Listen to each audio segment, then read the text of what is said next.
नमस्कार, मैं गोविंद राज। स्वागत है आपका हमारे इस पॉडकास्ट के नए सीरीज पॉडकास्ट विद प्रोफेसर में। हम इस पॉडकास्ट में आज हमारे गेस्ट हैं दिल्ली विश्वविद्यालय के डॉक्टर भीमराव अंबेडकर कॉलेज में मनोविज्ञान के associate professor doctor Ravishankar Ravi. आज हम इस पॉडकास्ट में हम बात करेंगे शिक्षा और समाज। आज शिक्षक दिवस है और इस अवसर पर हम इस पूरे चर्चा में शिक्षा और समाज से जुड़े जो विभिन्न हमारे सवाल हैं, इन पर हमारे साथ चर्चा करने के लिए डॉक्टर रविशंकर रवि हैं और हमारे इस पूरे पॉडकास्ट में हमारी मदद के लिए हमारी कोहोस्ट सालू। सर, सबसे पहले इस बातचीत को मैं आगे बढ़ाते हुए आपसे ये पूछना चाहूँगी कि कहा जाता है, जैसे आप एक यूनिवर्सिटी में पढ़ा रहे हैं, दिल्ली यूनिवर्सिटी एक नामी यूनिवर्सिटी, तो सर एक बच्चे के लिए यूनिवर्सिटी में दाखिला लेना कितना महत्वपूर्ण होता है? एक विश्वविद्यालय विद्यार्थी जीवन के लिए क्या भूमिका अदा करता है? सबसे पहले तो ये दिन आप लोगों का भी दिन है, क्योंकि शिक्षक बिना विद्यार्थी के तो शिक्षक की कल्पना नहीं की जा सकती। अब विश्वविद्यालय एक ऐसी जगह होती है जहाँ पे विचार पलते हैं, बनते हैं, बढ़ते हैं, और विचार की अपनी एक भूमिका है, उसका अपना एक योगदान है आपके जीवन में, आपके व्यक्तित्व के बनने में, आप अपने जीवन में क्या करते हैं। और ये भी आप देखें अपने देश में या दुनिया के और बहुत सारे देशों में भी बहुत कम तादाद में स्टूडेंट्स हायर एजुकेशन में, जो हम यूनिवर्सिटी की बात करें तो वहाँ पे आ पाते हैं।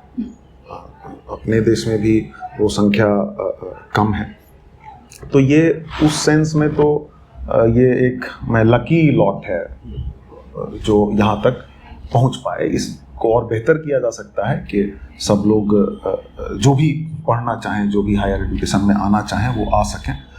इसके लिए तो तैयारी करनी ही चाहिए।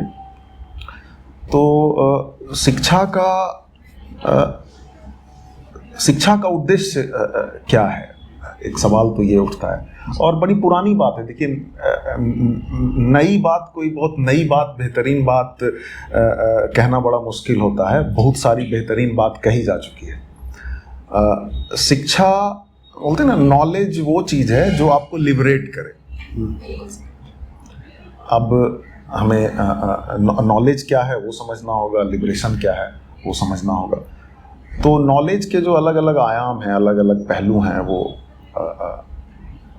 लौकिक ज्ञान बोलें, अलौकिक ज्ञान बोलें, दोनों तरह के ज्ञान होते हैं। और विश्वविद्यालय में उन तमाम बातों पे विमर्श होता है। और उद्देश्य तो यही होना चाहिए कि हम अपने बंधनों से, अपने व्यक्तिगत बंधनों से, अपने सामाजिक बंधनों से, अपने राजनीतिक बंधनों से, अपने वो सारी चीज़ें जो एक इंसान और इंसान के व्यक्तित्व को संकुचित बनाती है, उससे हम लिबरेट हों, उससे हमारे विद्यार्थी लिबरेट हों, उससे हम मुक्त हों। तभी ज्ञान जो है उस एक सार्थक ज्ञान है। तो वो ज्ञान जो हमें मुक्ति की तरफ ले चले। सर, हमारा अगला सवाल है कि हम बात करते हैं शिक्षा, सीखने के जो तरीके हैं। एक तो पढ़ाई लिखाई है, हम कॉलेज में किताबें पढ़ते हैं, लेक्चर्स लेते हैं, लेकिन उसका मूल्यांकन का जो हमारे पास तरीका है, जो मुख्य वजह है, जो मेन तरीका है, हम लोग लिखित परीक्षा लेते हैं, बोर्ड में हो या, और उसी के आधार पर हम उस बच्चे का मूल्यांकन करते हैं। कि नहीं हो सकता है कोई बच्चा हो, अगर वो पढ़ने में अच्छा हो, उसकी हैंड राइटिंग खराब हो और वो लिखित परीक्षा देगा तो उसमें तो उसके मार्क्स कम आएंगे। और फिर हमारा दूसरा सवाल, हो सकता है वो पढ़ने में अच्छा ना हो, वो लीडरशिप क्वालिटी उसकी अच्छी हो, वो क्रिएटिव ज़्यादा हो, उसका सेंस ऑफ ह्यूमर अच्छा हो, लेकिन इन सारी चीज़ों को तो पेपर पे लिख के नहीं दे सकता। तो हमारे पास जो परीक्षा जो सिस्टम है मूल्यांकन का, वो कितना फेयर है? वैसे कहते हैं कि भारतीय शिक्षा जो है वो सिर्फ याददाश्त की परीक्षा है। इसमें तो ज़्यादातर हम जो रट के आते हैं वही लिखते हैं। अगर हमारे पास रटने की क्षमता नहीं है तो हम उसमें उतना रैंक नहीं कर पाते जितना हम और चीज़ों में कर सकते हैं। तो हमारा जो मूल्यांकन का तरीका, इसे और क्या चेंजेस किए जा सकते हैं और कितना फेयर है? देखिए, सबसे पहले तो मैं आपको बधाई दूं इस तरह के सवाल रखने के लिए। पाठ्यक्रम और परीक्षा ये एक ऐसी चीज़ है जो कहीं न कहीं इसकी आलोचना हर समय अलग अलग तरीके से होती रही है और ये चीज़ें बेहतर भी होती रही हैं, इवॉल्व भी होती रही हैं। जैसे अभी के आप सिस्टम में देखिए, जो आपका 4 ईयर वाला प्रोग्राम है, मैं उसके एक पहलू पे जाना चाहता हूँ कि आप जो डिसिप्लिन की जो बाउंड्रीज थी वो कहीं ना कहीं टूटी हैं। और चलिए इससे हट के भी बात करें, क्या अपने कॉलेज में या दूसरे कॉलेजेस में इसके अलावे और प्लेटफॉर्म्स और एवेन्यूज हैं कि नहीं है कि जहां हमारा एक ऑलराउंड डेवलपमेंट जिसको बोलते हैं, सर्वांगीण विकास, सर्वांगीण विकास। तो आपके पास स्पोर्ट्स है कॉलेज में, आपके पास कल्चरल सोसाइटी है जिसमें तमाम सांस्कृतिक कार्यक्रमों में स्टूडेंट्स पार्टिसिपेट करते हैं। तो वो अगर महत्वपूर्ण नहीं होता तो वो हमारे सिस्टम का हिस्सा नहीं होता, तो उसको हम महत्वपूर्ण मानते हैं। आपका डिबेटिंग सोसाइटी है, इस तरह से कई सोसाइटी, कल्चरल सोसाइटी। हाँ, तो एक बात तो ये होगी। दूसरी बात ये आपने ठीक कहा कि वो कहीं न कहीं याददाश्त का टेस्ट हो जाता है, लेकिन आप देखिए उसमें एक बदलाव आया है, अब इंटरनल असेसमेंट भी हो रहा है। तो वेटेज कम ज़्यादा वाली बात हो जाती है कि आप सिर्फ जो लिख रहे हो परीक्षा में जाके, जिसको आपने बोला कि वो याददाश्त का टेस्ट, तो बहुत लोग मानते हैं वो याददाश्त का टेस्ट है, ठीक है, एक लेवल में है भी वो, लेकिन इसके अलावे जो आप पूरे साल जो आपका कंटिन्यूअस असेसमेंट हो रहा है वो भी तो आपके इवैल्यूएशन के प्रोसेस में वो एक हिस्सा बन रहा है, और भी बेहतर हो सकती हैं। तो अब रिसर्च का वो जोड़ा गया है, जहां आपको 3 घंटे में याद करके कुछ नहीं लिखना है, जहां आपको एक प्रस्ताव देना है, जहां आपको एक प्रोजेक्ट लिखना है, जहां आपको एक रिसर्च प्रोजेक्ट लिखना है, तो वो तो आपके पास एक फ्रीडम हुआ ना कि आप अपनी क्रिएटिविटी से, आप अपने इंटेलेक्ट से, आप अपनी क्षमता से उस पर बैठें, एक अच्छा शोध प्रश्न ढूंढें और उसका जवाब एक पूरे समय में बनाएं, और उसके पास समय की आपको पूरी आज़ादी है। वो भी आपके पाठ्यक्रम का हिस्सा हो रहा है। और इसके अलावे आप देखिए उधर वो थोड़ा सा हायर एजुकेशन से हट के बात हो जाती है स्कूल सिस्टम की। कुछ स्कूल्स भी ऐसे हैं जहाँ पे कि एक लेवल तक परीक्षा ही नहीं लेते बच्चों की। पुराने अभी भी आया है उसमें ना कि 3 साल तक वो होगा प्री स्कूल उसमें, लेकिन ये एक श्री अरविंद आश्रम के स्कूल हैं अपने, उसमें नहीं होता है मेरे ख्याल से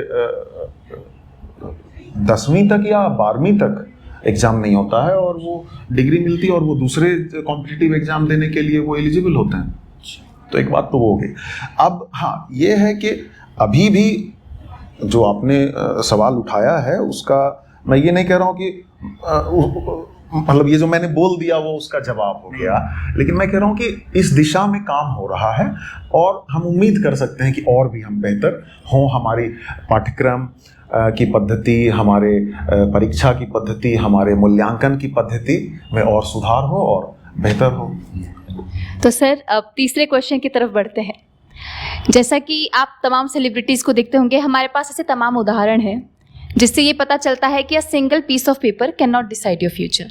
आप इस स्टेटमेंट से कितना अग्री करते हैं, मतलब आप इस स्टेटमेंट को कितना सही मानते हैं, अगर हम आपका ही अनुभव पूछें तो? ये सिंगल पीस ऑफ पेपर आप किस चीज़ को कह रहे हैं? डिग्री को कह रहे हैं, वो जो डिग्री? जी सर, जैसे स्कूल या कॉलेजेस में कहा जाता है कि जो बच्चा 90% से ज़्यादा ला रहा है, जो मोर देन एवरेज स्टूडेंट है, तो आप उसे सही मान रहे हैं, या फिर जो स्कूल कॉलेजेस के बाहर अपनी क्रिएटिविटी, जैसा कि को होस्ट ने पूछा आपसे कि बाकी अदर चीज़ों में क्रिएटिविटी दिखा रहा है, तो आपके लिए कितना सही है कि a single piece of paper cannot decide your future? क्योंकि जो हमारी आंसर शीट आती है, जो हमारा रिजल्ट आप कह सकते हैं, वो हमारा मेनली डिस्क्रिप्टिव एग्जाम्स के ही उस पर आता है, वो हमारी अदर को करिकुलर एक्टिविटीज़ पे नहीं आता है। तो इससे आप कितने सहमत हैं?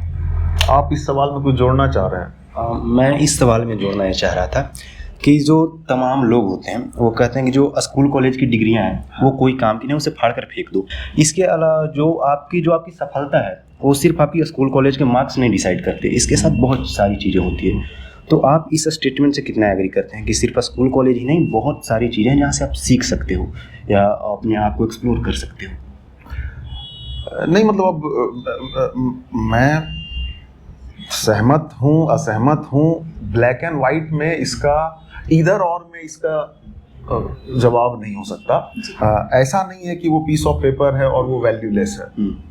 कहीं न कहीं वही हमें, जो हम बोर्ड करते हैं, 12th बोर्ड करते हैं, फिर ग्रेजुएशन करते हैं, वही पीस ऑफ पेपर है जो हमें आगे के सीढ़ी और उस पायदान पे हमें आगे ले जाता है। एट द सेम टाइम ये मैं आपकी बात से सहमत हूँ कि वो आपका भविष्य और आपका जीवन निर्धारण नहीं करता। ऐसे सैकड़ों उदाहरण आपको आपके जीवन में आसपास दिख जाएंगे, मिल जाएंगे, जो एक दिशा पे चलते चलते जिन्होंने पूरा का पूरा अपना मतलब दूसरी दिशा में, जिसका पहली दिशा से, पहले काम से कोई लेना देना नहीं था, मतलब कि फिजिक्स करते करते कोई आदमी समाज सेवी हो जाता है, वो हिस्टोरियन हो जाता है, साइंस की पढ़ाई करते करते या हिस्ट्री की पढ़ाई या कोई और सब्जेक्ट की पढ़ाई करते करते वो लेखक हो जाता है, वो साहित्यकार हो जाता है। तो आपकी जो क्षमता है, जब वो पुकार देगी और जो आप करना चाहते हैं, आपका कुछ लक्ष्य है, वो किसी और दिशा में भी है, वो तो अपने गोल और एम बनाने वाली बात है, तो आप उधर जाएंगे। और ऐसा भी देखा गया है, आपने बोला 90% वाले को हम अच्छा मानते हैं या 60% वाले को थोड़ा नाकाबिल मान लेते हैं, ऐसे भी उदाहरण आपको मिल जाएंगे अपने दोस्तों में, अपने सीनियर्स में, कि ये 60% वाले जीवन में कुछ अच्छा कर गए, 90% वाले कुछ उतना अच्छा नहीं कर पाए। इसका भी एक कारण है, इसको बोलते हैं कंसिस्टेंसी, परसिवरेंस। आप अपने गोल, अपने लक्ष्य को लेके कितना परसिवरेंस रखते हैं, कितने कंसिस्टेंट।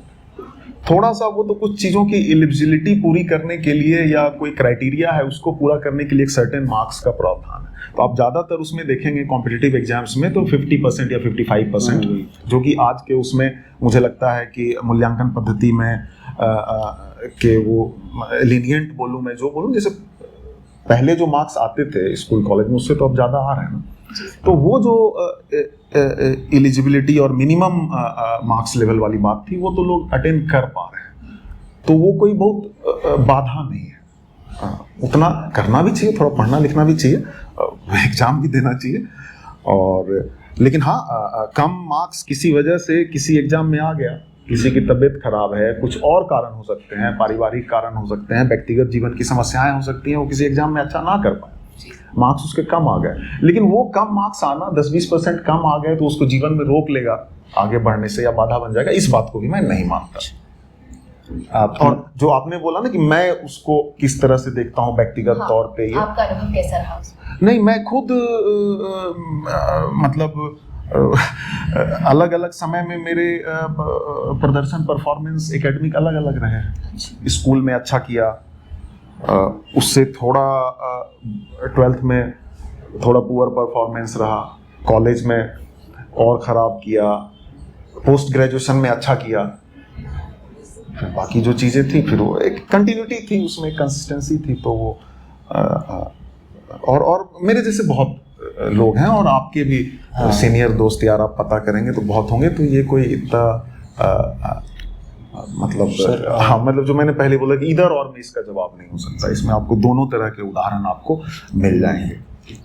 हमारा अगला जो सवाल है वो एक हर विद्यार्थी और हर एक जो व्यक्ति जो जन्म लेता है और थोड़ा सोचने समझने लगता है, तो उसके सामने जो बताया जाता है शुरू से कि पढ़ाई लिखाई करो, एक अच्छा आदमी बनो, नौकरी करो। ज़्यादातर लोग मिडिल क्लास या लोअर मिडिल क्लास के फैमिली के बच्चों को देखें तो उनको इसकी सरकारी नौकरी लो या नौकरी लो, और उसके लिए बचपन है कि आप पढ़ाई करो, अच्छे मार्क्स लाओ, बोर्ड्स में लाओ और अच्छा बिहेवियर रखो, और उसके साथ हम लाते भी हैं 60% से एबव तो ज़्यादातर लाते हैं, लेकिन 90% 95% भी लाते हैं बच्चे। उसके बाद भी हम जब जैसे ही सर, सबसे पहले इस बातचीत को मैं आगे बढ़ाते हुए आपसे ये पूछना चाहूँगी कि कहा जाता है, जैसे आप एक यूनिवर्सिटी में पढ़ा रहे हैं, दिल्ली यूनिवर्सिटी, एक नामी यूनिवर्सिटी, तो सर एक बच्चे के लिए यूनिवर्सिटी में दाखिला लेना कितना महत्वपूर्ण होता है? एक विश्वविद्यालय विद्यार्थी जीवन के लिए क्या भूमिका अदा करता है? सबसे पहले तो ये दिन आप लोगों का भी दिन है, क्योंकि शिक्षक बिना विद्यार्थी के तो शिक्षक की कल्पना नहीं की जा सकती। अब विश्वविद्यालय एक ऐसी जगह होती है जहाँ पे विचार पलते हैं, बनते हैं, पढ़ते हैं, और विचार की अपनी एक भूमिका है, उसका अपना एक योगदान है आपके जीवन में, आपके व्यक्तित्व के बनने में, आप अपने जीवन में क्या करते हैं। और ये भी आप देखें अपने देश में या दुनिया के और बहुत सारे देशों में भी बहुत कम तादाद में स्टूडेंट्स हायर एजुकेशन में, जो हम यूनिवर्सिटी की बात करें तो वहाँ पे आ पाते हैं। अपने देश में भी वो संख्या कम है। तो ये उस सेंस में तो ये एक मैं लकी लॉट है जो यहाँ तक पहुँच पाए। इसको और बेहतर किया जा सकता है कि सब लोग जो भी पढ़ना चाहें, जो भी हायर एजुकेशन में आना चाहें, वो आ सकें। इसके लिए तो तैयारी करनी ही चाहिए। तो शिक्षा का उद्देश्य क्या है, एक सवाल तो ये उठता है। और बड़ी पुरानी बात है, देखिए नई बात, कोई बहुत नई बात, बेहतरीन बात कहना बड़ा मुश्किल होता है। बहुत सारी बेहतरीन बात कही जा चुकी है। शिक्षा बोलते हैं ना, नॉलेज वो चीज़ है जो आपको लिबरेट करे। अब हमें नॉलेज क्या है वो समझना होगा, लिबरेशन क्या है वो समझना होगा। तो नॉलेज के जो अलग अलग आयाम हैं, अलग अलग पहलू हैं, वो लौकिक ज्ञान बोलें, अलौकिक ज्ञान बोलें, दोनों तरह के ज्ञान होते हैं। और विश्वविद्यालय में उन तमाम बातों पे विमर्श होता है। और उद्देश्य तो यही होना चाहिए कि हम अपने बंधनों से, अपने व्यक्तिगत बंधनों से, अपने सामाजिक बंधनों से, अपने राजनीतिक बंधनों से, अपने वो सारी चीज़ें जो एक इंसान और इंसान के व्यक्तित्व को संकुचित बनाती है, उससे हम लिबरेट हों, उससे हमारे विद्यार्थी लिबरेट हों, उससे हम मुक्त हों। तभी ज्ञान जो है उस एक सार्थक ज्ञान है। तो वो ज्ञान जो हमें मुक्ति की तरफ ले चले। सर, हमारा अगला सवाल है कि हम बात करते हैं शिक्षा, सीखने के जो तरीके हैं, एक तो पढ़ाई लिखाई है, हम कॉलेज में किताबें पढ़ते हैं, लेक्चर्स लेते हैं, लेकिन उसका मूल्यांकन का जो हमारे पास तरीका है, जो मुख्य वजह है, जो मेन तरीका है, हम लोग लिखित परीक्षा लेते हैं, बोर्ड में हो या, और उसी के आधार पर हम उस बच्चे का मूल्यांकन करते हैं। कि नहीं हो सकता है कोई बच्चा हो, अगर वो पढ़ने में अच्छा हो, उसकी हैंड राइटिंग खराब हो और वो लिखित परीक्षा देगा तो उसमें तो उसके मार्क्स कम आएंगे। और फिर हमारा दूसरा सवाल, हो सकता है वो पढ़ने में अच्छा ना हो, वो लीडरशिप क्वालिटी उसकी अच्छी हो, वो क्रिएटिव ज़्यादा हो, उसका सेंस ऑफ ह्यूमर अच्छा हो, लेकिन इन सारी चीज़ों को तो पेपर पे लिख के नहीं दे सकता। तो हमारे पास जो परीक्षा जो सिस्टम है मूल्यांकन का, वो कितना फेयर है? वैसे कहते हैं कि भारतीय शिक्षा जो है वो सिर्फ याददाश्त की परीक्षा है। इसमें तो ज़्यादातर हम जो रट के आते हैं वही लिखते हैं। अगर हमारे पास रटने की क्षमता नहीं है तो हम उसमें उतना रैंक नहीं कर पाते जितना हम और चीज़ों में कर सकते हैं। तो हमारा जो मूल्यांकन का तरीका, इसे और क्या चेंजेस किए जा सकते हैं और कितना फेयर है? देखिए, सबसे पहले तो मैं आपको बधाई दूं इस तरह के सवाल रखने के लिए। पाठ्यक्रम और परीक्षा ये एक ऐसी चीज़ है जो कहीं न कहीं इसकी आलोचना हर समय अलग अलग तरीके से होती रही है, और ये चीज़ें बेहतर भी होती रही हैं, इवॉल्व भी होती रही हैं।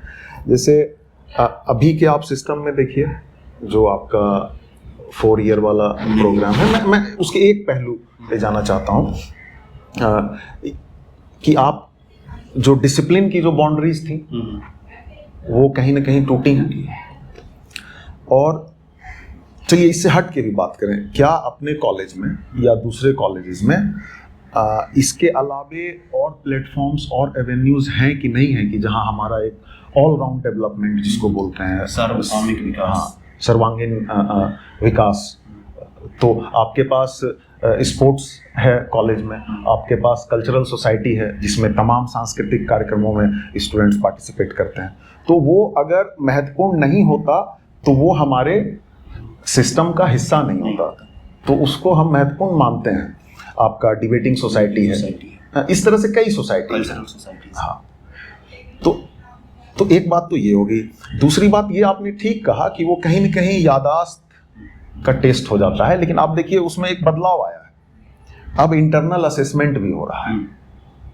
तो वेटेज कम ज़्यादा वाली बात हो जाती है कि आप सिर्फ जो लिख रहे हो परीक्षा में जाके, जिसको आपने बोला कि वो याददाश्त का टेस्ट, तो बहुत लोग मानते हैं वो याददाश्त का टेस्ट है, ठीक है, एक लेवल में है भी वो, लेकिन इसके अलावे जो आप पूरे साल जो आपका कंटिन्यूअस असेसमेंट हो रहा है वो भी तो आपके इवैल्यूएशन के प्रोसेस में वो एक हिस्सा बन रहा है, और भी बेहतर हो सकती हैं। तो अब रिसर्च का वो जोड़ा गया है, जहां आपको 3 घंटे में याद करके कुछ नहीं लिखना है, जहां आपको एक प्रस्ताव देना है, जहां आपको एक प्रोजेक्ट लिखना है, जहां आपको एक रिसर्च प्रोजेक्ट लिखना है, तो वो तो आपके पास एक फ्रीडम हुआ ना कि आप अपनी क्रिएटिविटी से, आप अपने इंटेलेक्ट से, आप अपनी क्षमता से उस पर बैठें, एक अच्छा शोध प्रश्न ढूंढें और उसका जवाब एक पूरे समय में बनाएं, और उसके पास समय की आपको पूरी आज़ादी है, वो भी आपके पाठ्यक्रम का हिस्सा हो रहा है। और इसके अलावे आप देखिए उधर वो थोड़ा सा हायर एजुकेशन से हट के बात हो जाती है स्कूल सिस्टम की। कुछ स्कूल्स भी ऐसे हैं जहाँ पे कि एक लेवल तक परीक्षा ही नहीं लेते बच्चों की। पुराने अभी भी आया है उसमें ना कि 3 साल तक वो होगा प्री स्कूल उसमें, लेकिन ये एक श्री अरविंद आश्रम के स्कूल हैं अपने, उसमें नहीं होता है मेरे ख्याल से 10वीं तक या 12वीं तक एग्ज़ाम नहीं होता है, और वो डिग्री मिलती है और वो दूसरे कॉम्पिटिटिव एग्ज़ाम देने के लिए वो एलिजिबल होते हैं। तो एक बात तो वो हो गई। अब हाँ, ये है कि अभी भी जो आपने सवाल उठाया है उसका मैं ये नहीं कह रहा हूँ कि मतलब ये जो मैंने बोल दिया वो उसका जवाब हो गया, लेकिन मैं कह रहा हूँ कि इस दिशा में काम हो रहा है और हम उम्मीद कर सकते हैं कि और भी हम बेहतर हों, हमारी पाठ्यक्रम की पद्धति, हमारे परीक्षा की पद्धति, हमारे मूल्यांकन की पद्धति में और सुधार हो और बेहतर हो। तो सर अब तीसरे क्वेश्चन की तरफ बढ़ते हैं। जैसा कि आप तमाम सेलिब्रिटीज़ को देखते होंगे, हमारे पास ऐसे तमाम उदाहरण हैं जिससे ये पता चलता है कि a single piece of paper cannot decide your future.